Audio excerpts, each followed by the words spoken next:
pizza and ice cream, mozzarella sticks, espresso martini. It looks very eye-catching because of how green it is. That is crazy to me. I'm a little tired of seeing espresso martinis on menus. You do love a clam. An espresso martini should be an after-dinner drink. It should never be a during-dinner drink. A pizza without a red sauce is not a pizza at all. When I picked up a slice, there was no flop. Salad pizza is an abomination.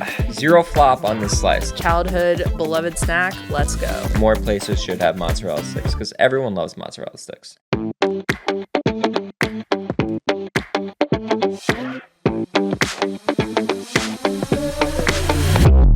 Hi everyone, welcome back to Aftertaste LA with Nicole. I'm Vlad. We are a writer-chef duo bringing you candid reviews from LA's dining scene every other week.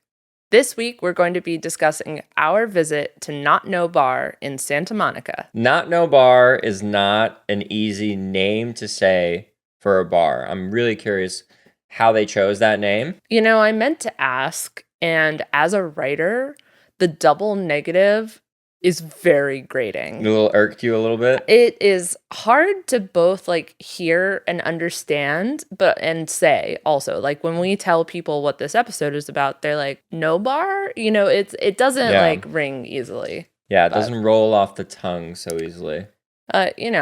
Whatever. What drew us to Not No Bar?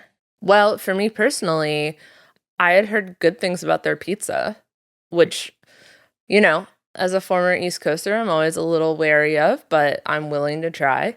And then also positive things about their drinks. And I think one of the things that I learned about this place that gave me a favorable idea of it was their R&D nights that they do on Mondays, where you can go in and they'll have several pizzas that have not been on the menu before that they're trying out, and you get this little card and you tell them, which ones were the best, which one, what you liked, what you didn't like. And that just gave me a very warm feeling about the place. It felt very community involved. Sure. Yeah, I love an R&D night, especially Mondays, slower night. It makes sense. Yeah. I love how you said we have high standards for pizza. Let's be honest with ourselves. We're pizza snobs. We have beyond high standards for pizza. For the most part, we're haters. All right. Well, in this town, look, I'll eat a Costco pizza, so I think I'm not crazy. No, but when we are reviewing pizza, yes, we are harsh critics. We have reviewed a pizza restaurant on the pod before. We were not necessarily all that nice about it. So this is the second pizza place that we're reviewing, pizza restaurant, where the main focus is pizza. It's true. You're right. We'll try and be fair. We are always fair, but we're tough on pizza. We're tough critics. Yes. We're not tough critics about everything, but with pizza, we are. So I've been in this space before. It used to be Isla, and I had a good meal at Isla, but I always felt that it wasn't really utilizing the space the way it was designed. They had a wood-fired oven, but they were doing yakitori skewers, and it didn't gel really well, and it's probably why it didn't work out. And I had eaten at Dudley Market, and I was very curious to see what the sophomore effort from that team would be, because Dudley Market's great, it's popular. And when I was reading the description of what Not No Bar was, it said pizza disco. Just sounds fun. Yeah. Sounds retro in a sort of way. Yeah. And I heard the drinks are great. Yes. And we need more places in town with really great drinks. The other stuff I've heard about Not No Bar is it's a scene, it's a really fun vibe, there's a party atmosphere, it's lively, there's DJs on the weekend, it gets busy, there's a cool patio. So it just seemed like a fun place to check out, especially by the beach, especially in the summertime. So the drinks menu is really cute. They have it split up by kind of category of drink, very general category, like tropical, spirit forward, and then they have a sparkling effervescent area, stuff like that. And then on the facing page, they have an illustration of one of the drinks. Yeah, I really love the drawings of the drinks. They were really lovely. They were nice to see them before you order, you know? When you get the menu for the first time, I was a little nervous because it's kind of a booklet, but there's only like one or two drinks per page because of how they split it up categorically, and I felt much more at ease afterwards. I really like how they split it up. Each category has two, maybe one has three drinks on it, but that's it. And I really appreciate how pared down this menu is. It's very focused, kind of gets into the categories, and then boom, boom, two drinks that embody that category, and that's it. I Hmm. think it's smart for them from a service perspective because we went on a Friday one time and it was packed. So you don't want to Hmm. have a huge menu. It's just much easier to have fewer things on the menu. And I think it also makes each drink better because it's getting a lot more focus. And it's a small space. They don't have a lot of space for a massive menu, and that's a strength. You don't need a big space to have a great cocktail bar and cocktail program. Yeah, It is about how you use that space. absolutely. Absolutely. And I think they've done a great job of making a menu that feels wholesome, like kind of covers all the bases without having way too many drinks on the menu. Yeah, my main takeaway from the menu as a whole is they've done a really good job of the menu matching the vibe and aesthetic of the place. Like every drink, you're like, oh, this totally makes sense for this atmosphere and what they're going for. It has an identity through line between the ambiance and the food and the drinks. It all kind of makes sense. So that's kind of what the drinks menu is like. We will definitely throw up some pictures of those illustrations as we talk about the drinks. Well, let's talk about these drinks that we had. First drink I had, Space Camp 98. It had Jelinek Fernet, Liquor 43, 99 root beer, a nutmeg tincture, and soda. Anytime I see Fernet, I'm ordering it. And I usually drink Fernet Branca, but this is not Fernet Branca. This is Jelinek Fernet, which is a Czech Fernet, and it's not as like punch you in the face menthol as Fernet Branca is. It has a lot more woody notes and it's a little bit like kind of aged rum and caramel. Then you have the 99 root beer, which is heavy sassafras and vanilla, and the Liquor 43, which is also kind of vanilla and orange. And the bartender sold it to us as adult root beer, and it really is adult root beer. Super boozy, but delicious. Yeah, this drink was exactly what I wanted it to be.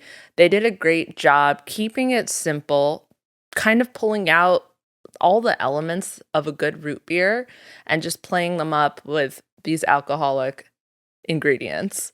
So they didn't get in the way of the root beer flavor, which is exactly what you need here because you want it to taste like root beer. I think a lot of places either dilute it too much with soda.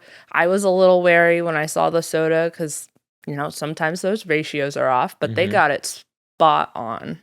Yeah, very well balanced. And any kind of alcohol root beer situation that I've had is always too sweet and too syrupy. And this was not too sweet and not too syrupy. It was sweet. It's a sweet drink.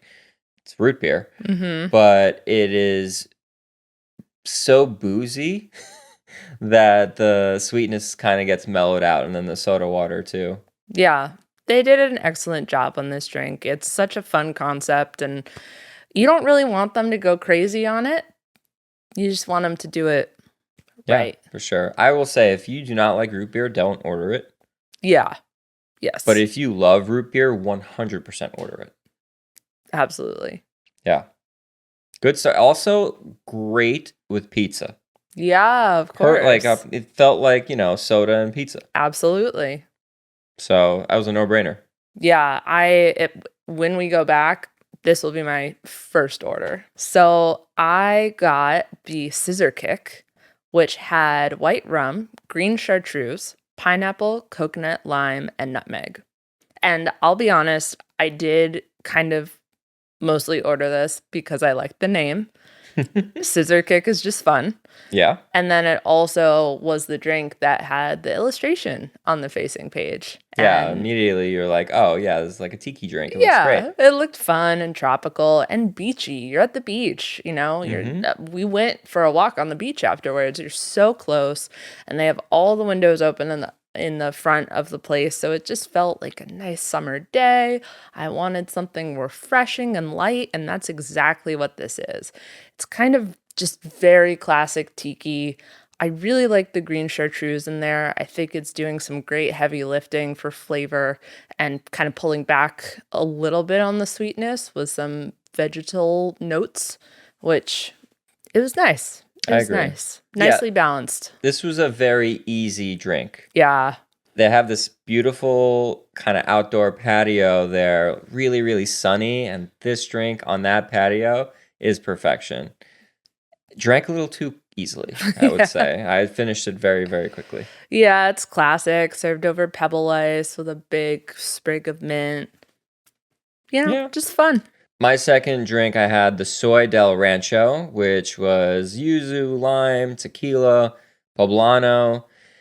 That is the most neon green drink you'll ever see. It's kind of their spicy marg But variant. it's not spicy, but it's not really. too spicy. It's peppery from the poblano Yeah. juice, but it's not spicy. But it tastes like a spicy margarita. Mm-hmm. It's very delicious. It reminded me a little bit of the Daisy salsa verde margarita, but no onioniness to it. It was very tasty.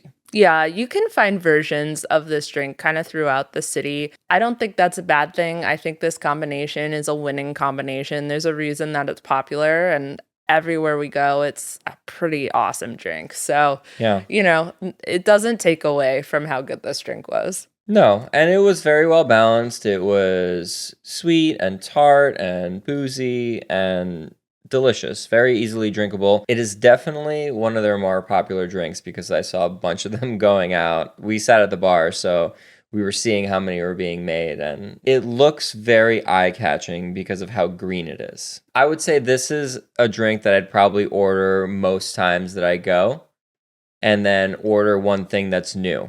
Yeah. This, I feel like, is a safe order for your standard drink here. Mm-hmm. And I imagine a lot of people are going to feel the same way. Root beer if I'm getting the margarita or pepperoni, I think. Oh, you're talking about pizza. Yeah. Yeah. Oh, sorry. I forgot that that's also a drink spelled differently. Yeah. Okay, let me take that back. Yeah, the root beer drink if I'm getting the margarita pizza or the pepperoni pizza. I think the Soy Del Rancho would pretty much go with anything. It would, but I love a classic combo. My next drink was the High Low, which had Japanese whiskey, barley, peanut butter, cacao nibs, and orange. This was a fine drink.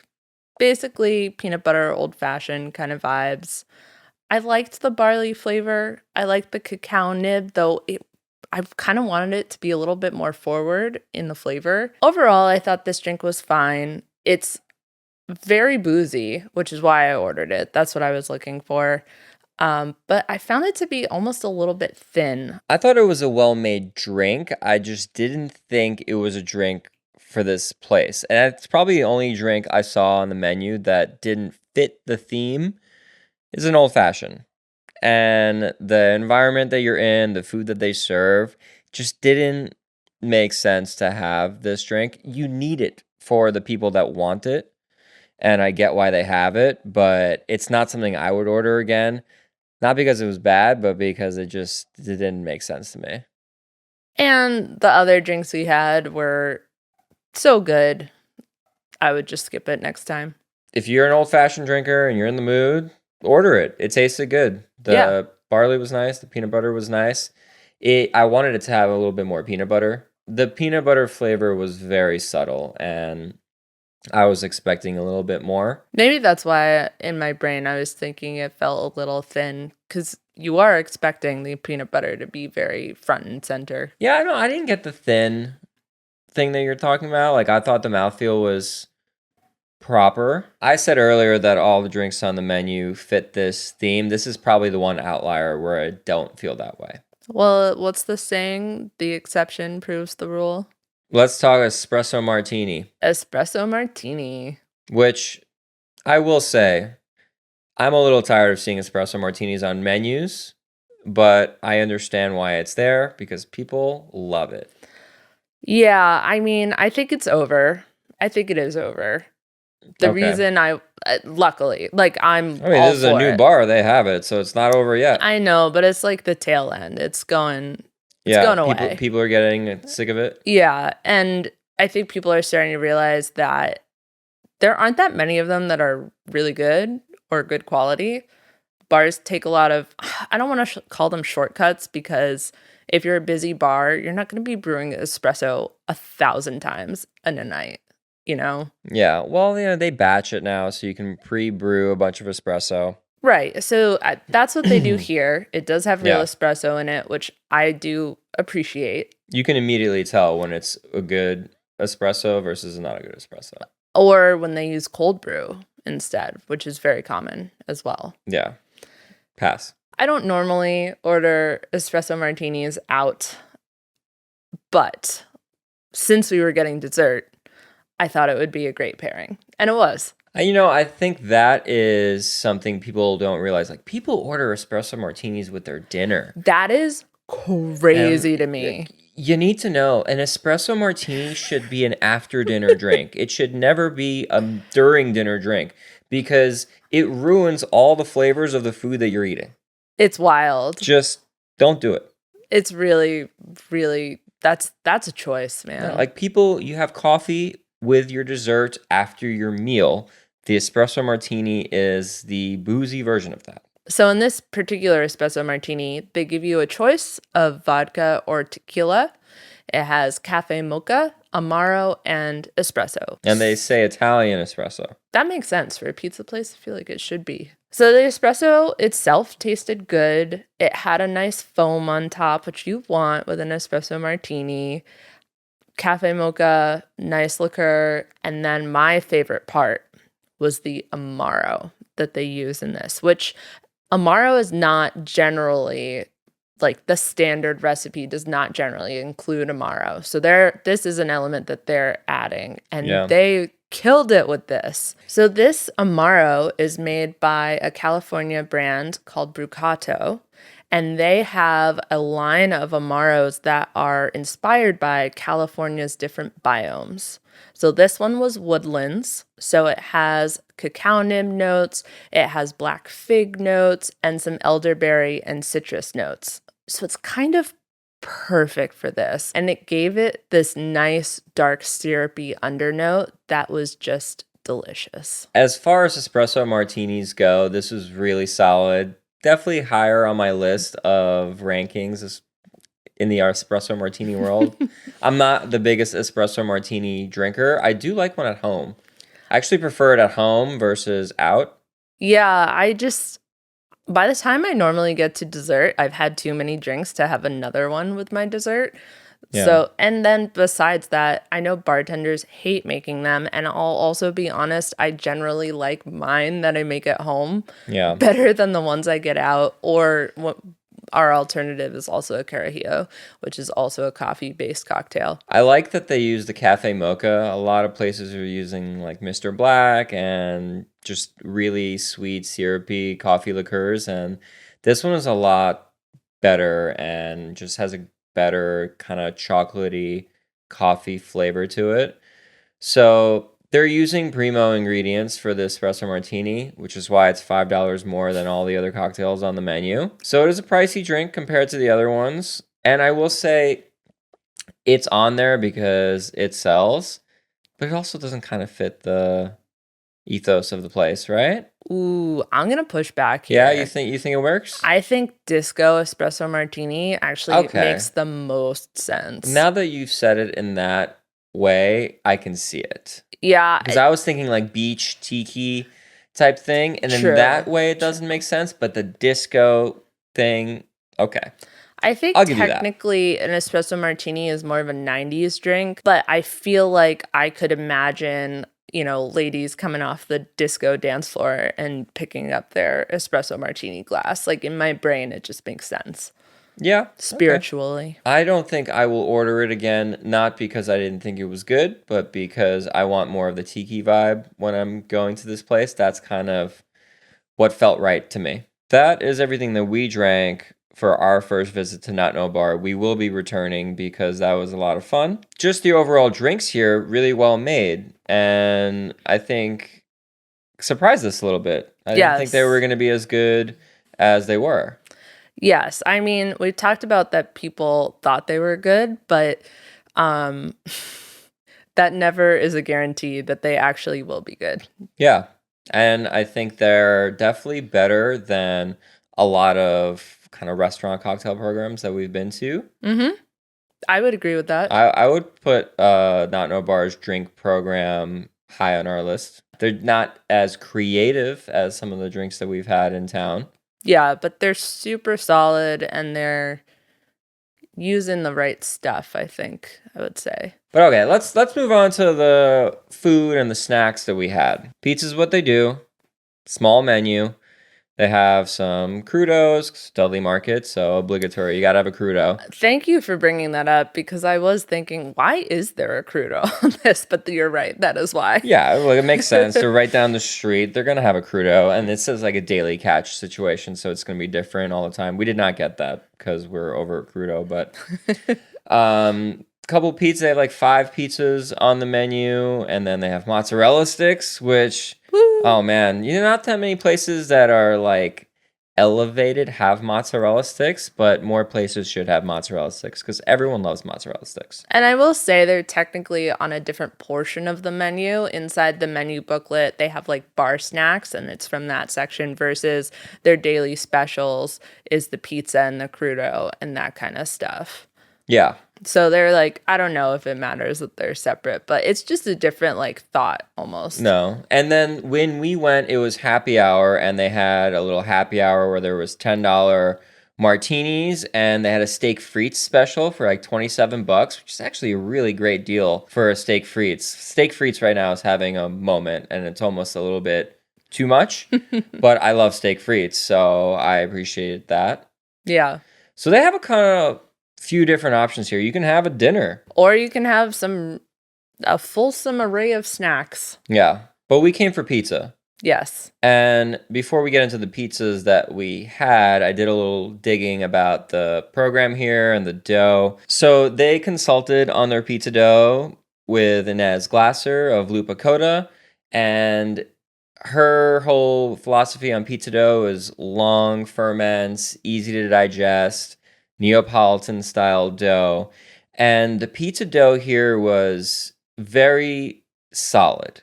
The wheat that they're using is a little bit darker. It wasn't like a kind of white pizza. I noticed that it was a little bit more of a whole wheat. And it didn't eat that way. It was a very, very great flavor to the dough itself.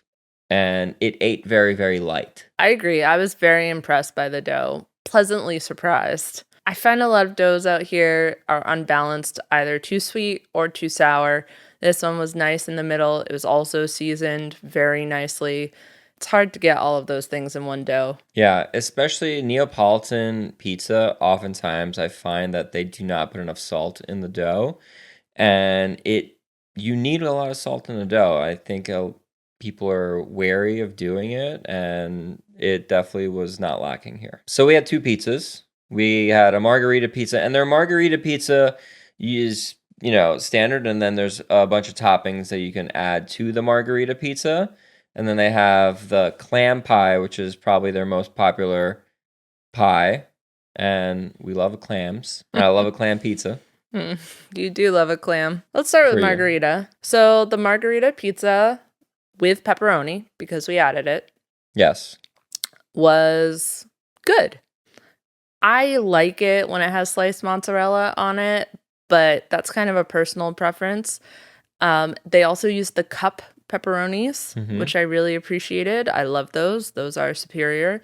And they have a sprinkle of basil over top, which I love basil, so that's always welcome for me. It was a solid, serviceable margherita pepperoni pizza. If you have someone in your party who's not an adventurous eater and will never consider one of the more interesting pizzas on the menu, It will do the job very well. I have some notes on this pizza because I do not agree with the sliced mozzarella on the pizza.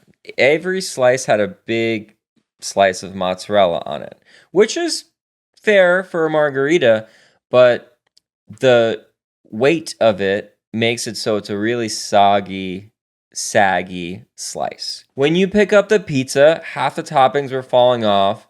The weight of the mozzarella on the toppings was too much for this dough. And that didn't happen with the clam pie. So it's not a question of structural integrity of the dough. The dough can handle it. It's about how much weight you put on top of it. They need to cut up the mozzarella into smaller bits, like fior di latte, how they do at Pizzana and other pizzerias, and disperse it a little bit more throughout the dough. They won't have that problem as much. I'm not understanding why they're doing this slice of mozzarella. Maybe they like it like I do. Well, you're all wrong. Yeah, I mean, even that said, though, it was... I make little pizzas for myself at home with mozzarella because I'm a mozzarella fiend.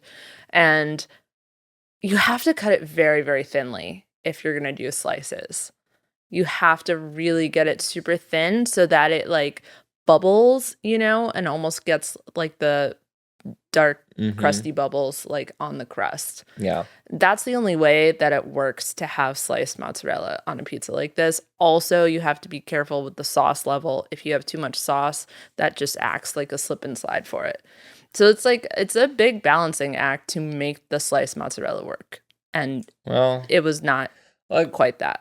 It was a good pizza. The flavors were good. The pepperoni was good. The sauce was good. But the structural integrity of the pizza was not where I like it to be. Yeah. Like I said earlier, I'm going to be harsh on pizza. And this is my harsh criticism on this particular pizza. I much preferred the clam pie because none of that problem existed with the clam pie. Well, why don't you tell us about the clam pie? Okay. So clam pie has lemon, cream, crispy garlic, clams. And it was so delicious. It was like the Herman's clam lasagna, vongole, all the flavors of like vongole linguine on a pizza. If you like clams, if you like clams linguine, this is the pizza for you. When I picked up a slice, there was no flop. Zero flop on this slice, which for a Neapolitan pizza... quite impressive. And a very saucy one. Exactly. There was a lot of sauce on it. So I know it's because it wasn't doing too much. It was the perfect vehicle for the clams and the cream and the garlic. The flavors were very, very good. Very well seasoned. It was almost not too salty, but the perfect amount of salt. This pizza blew me away. I generally feel that a pizza without a red sauce is not a pizza at all. This kind of changed my mind. Yeah. Because it was incredible. It was like the most delicious Italian-ish, American Italian clam dish I've ever had. It was just, it was creamy and luscious. And then you got the clams. I love clams, so... that helped. Very garlicky. And then thank you for putting in enough acid to balance out the creaminess of the sauce. Yes, the sauce was delicious, but without that lemon, it would have been a poor experience. With the lemon, yeah, you know it's good when you don't ask for more lemon. Yeah. That's when I know, like, okay, they put enough acid. Look, this is something I would order every time I go, especially, and if you like clams, you absolutely should order it. I'm loving seeing more clams on menus these days. I know. Here for it. I'm like, it is very, very similar to the Herman's dish, but I don't care. I'll order it here. I'll order it there. Oh, yeah. I'll order it anywhere if it's this good. What's nice is Herman's is on the east side and Not No Bar's on the west side. So now we got a few bases covered. Yeah. Now if we just get one of these kinds of pizzas in the valley, we're set. Oh, yeah. That'd be great. This kind of place, the valley needs a place like this. Yeah. And we just don't have something like this. But it's perfect for foot traffic, and that's something we Yeah. really lack. Oh, you can put it on Ventura. It'll work. Ventura is just so overcrowded because there's so many places where you could say that about it. If you build it, they will come. There was 2 other pizzas that intrigued me on the menu that I would have ordered if there were more people. There was only 2 of us, so already ordering 2 pizzas was a lot. They're not big pies. I think they're like 10-inch pies or something like that. They had a smash burger, or no, I'm sorry. They had kind of like an In-N-Out, like animal style pizza on there that was kind of like burger meat and like animal style sauce. That kind of is such a stoner pizza. I would love to try.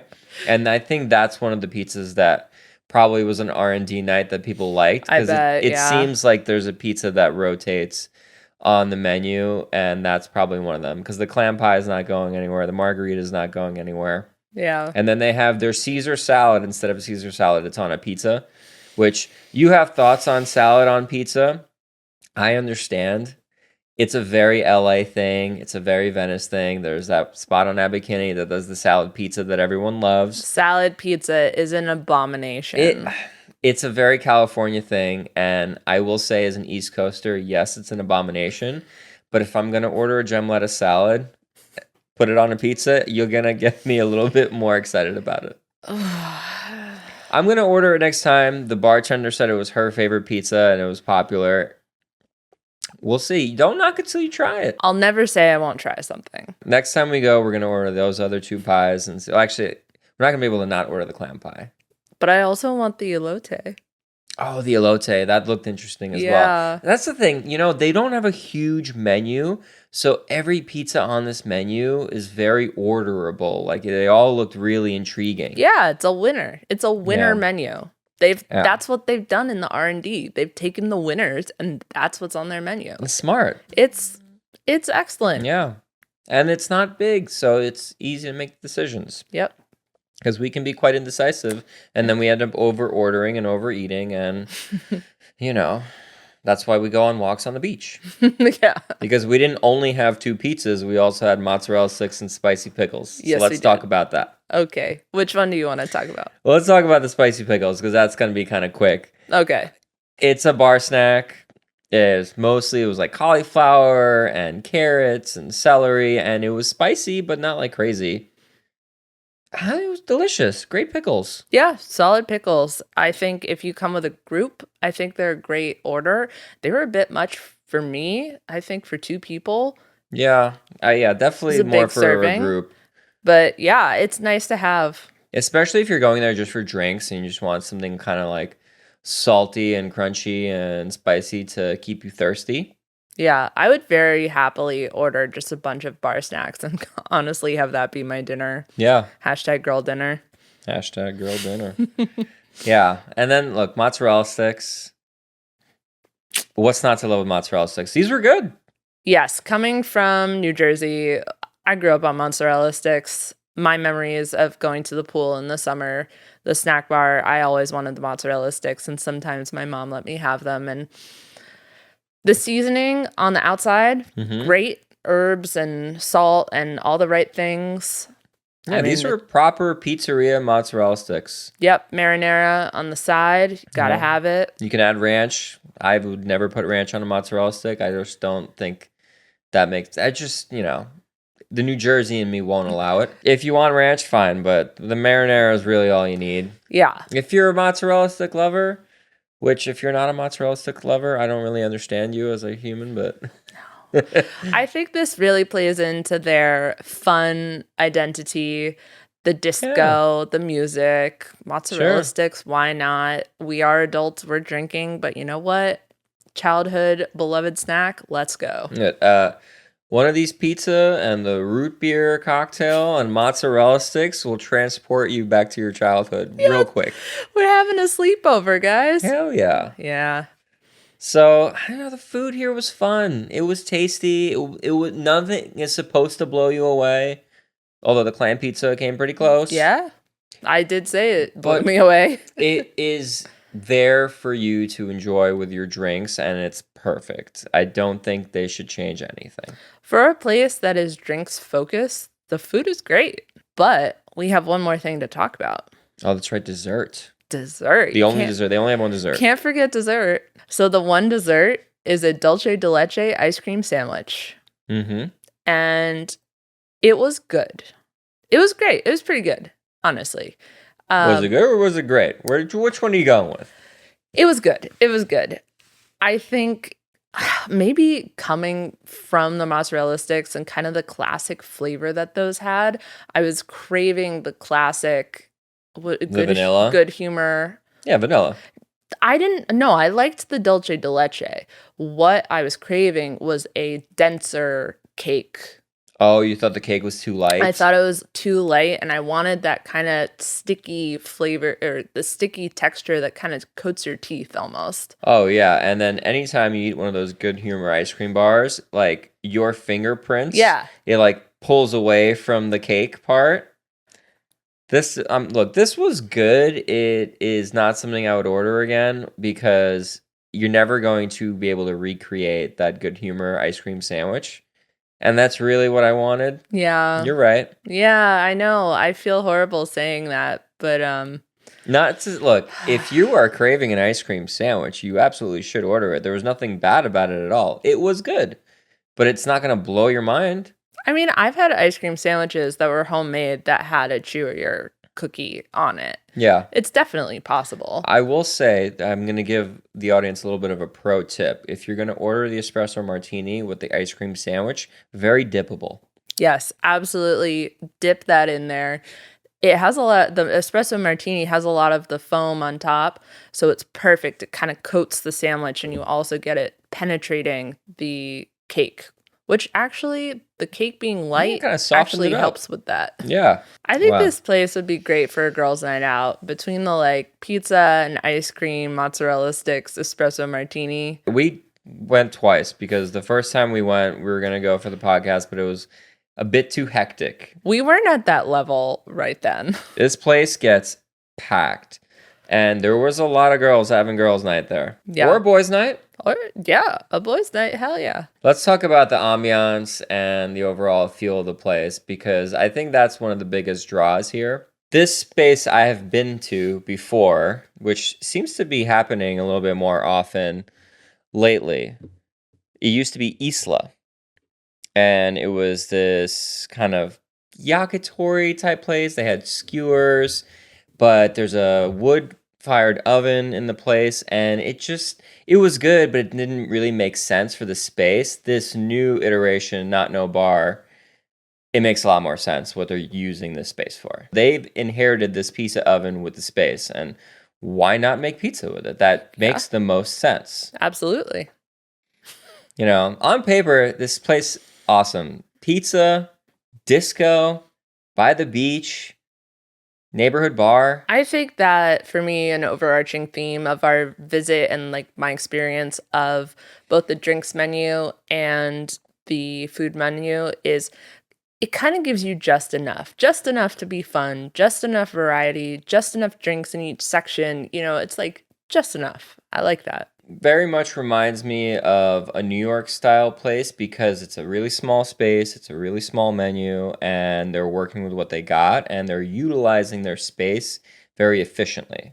I think that is smart. Yeah, definitely efficient. I think they've really drilled down on what works in the space and in their client, like for their clientele. I love how they've converted this space. It's a small space, but there's a lot of nooks and crannies to it. You got the bar seats, you got the tables, the patio, there's a few different areas you can sit. There's a lot of standing room only. It is chaotic. But in a good way. And I think that's why it was so jarring to walk in there on a busy night and just be like, where do we go? What do we do? Versus when we came back, it was much quieter. Well, so we came back, we made reservations. Yeah. You can make reservations, and the tables inside are reservable. But the patio and the bar seats are first come, first serve. So if you're stumbling, from Jameson's a few blocks away, and you walk into Not No Bar, and you just kind of walk up and order drinks, you can do that. Mm-hmm. But if you want a table, you got to get there early. I think the real estate there fills up quick, and it's primo. The artwork on the walls is awesome. The music was, as promised, disco. Yep. And they have modern disco and old disco, but it was just fun. Yeah. Nothing about it was over the top. It was very, very fun energy. Absolutely. Yeah, the vibes in here are just great. On the patio as well. We went on a beautiful day and the patio was just filling up very, very quickly. Yeah, on the weekends they have a DJ because they have this vintage hi-fi thing that I took a picture of it. It was really cool. So they're playing like old records and it becomes a little bit more of a party. The one thing I wish is that they would open for lunch. Yeah. 'Cause they don't open till 5. I would absolutely come here after spending the early morning or the afternoon on the beach and like strolling at like 2 or 3 and Yeah. grab a drink and a pizza. I hope that they open for lunch in the future. Maybe it's just they're like it's too small and they can't do the volume. But I Maybe. don't think that they'll have any issues, especially on weekends, packing that place. It's a vibe. It's fun. Go there for girls' night or guys' night. This is a great place if you're single. You want to like Yeah. try to pick someone up and just like have a Honestly, good night out a, or a good date. But I noticed a lot of single people. I noticed a lot of minglers. that's great. It's good for there to be a place, Yeah, of course. in today's age of internet dating to actually have somewhere where you could go to a bar and meet a human. Yeah, I think it's a good first date spot. I do too. I think it's really fun, especially earlier when Earlier it's and on the just a patio. little bit quieter. Yeah. But then you have the opportunity to stay and have it transition to more of a party. Or, if things did not mesh well, you just go your separate ways and you skip that part of the night. So, service-wise, what'd you think? I thought everyone was super friendly. I thought that there were a few times we had to be a little bit advocating for ourselves to move things along. But it's the kind of place where I don't really care about that too much. Honestly, if the service was too on it, it would almost make me feel less comfortable and more rushed. Yeah. So, as like a neighborhood spot where clearly they're involved with the community, I was not upset at the pace or the chillness of the staff. Yeah, certainly lacks. Yeah.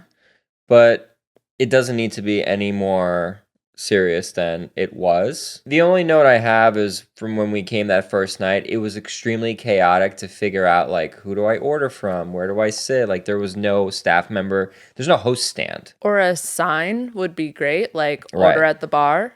Right. Because eventually we had figured out people were just like walking up to the bar and ordering and treating it like a normal bar. Yeah. Which is fine, but this, the sign would be helpful. If you want a more relaxing vibe. Like we went on a Sunday at 5 p.m. and it was a perfect experience. If you want more of a party vibe, definitely go, on a Friday or Saturday. Yeah, Sunday at 5 is a perfect experience for us olds. I think 5 p.m. is one of the best reservation times there is. Especially for a bar. I love a bar at 5 p.m. Oh, yeah. And it's happy hour. You're guaranteed some deals there. I think the happy hour was from 5 to 7. Mm-hmm. $10 martinis and Yeah. margaritas? I would love to try their martini. I was titillated by the illustrations Yes. in the menu. The guy sitting next to us got the steak frites and he was ordering wine and martini. They have wine. They have bottles of wine there too. So, if you're a wine drinker, they have that. Fun bar. Yeah. Great neighborhood spot. Good vibes. Just good vibes, man. Very quickly, before we get into the verdict, we're going to review how we do our ratings here on Aftertaste LA. We rate bars on a scale from 1 to 4 sips. 1 sip means you could skip it. 2 sips means if you're in the neighborhood, it's worth the stop. 3 sips means it's worth a trek. And 4 sips means you've got to go. So, for Not No Bar in Santa Monica, we are giving them 2 sips. The reason for this is they have good drinks, good food, but if you have to travel across the city, there may be some other bars that do kind of the same thing that might be closer to you. So when I go visit my friends down in Santa Monica, I will definitely be stopping in. My reason for the 2 sips is there are other bars in town that are just a little bit more creative and have a stronger cocktail program that blows you away a little bit more. This place is fun and everything is good here, but nothing really blew me away like some of the bars that we've given 3 sips or 4 sips to. So this is just definitely more of a neighborhood spot compared to a place that I want to travel to. And so that's all for this week. We'll see you guys in 2 weeks for another episode of Aftertaste LA. If you enjoyed this episode and want to hear more, do us a favor and hit the subscribe button. Give us a follow on social medias at Aftertaste LA. And don't forget to hit the like button as well. That really helps us out. See y'all next week, guys. Thank you. See ya.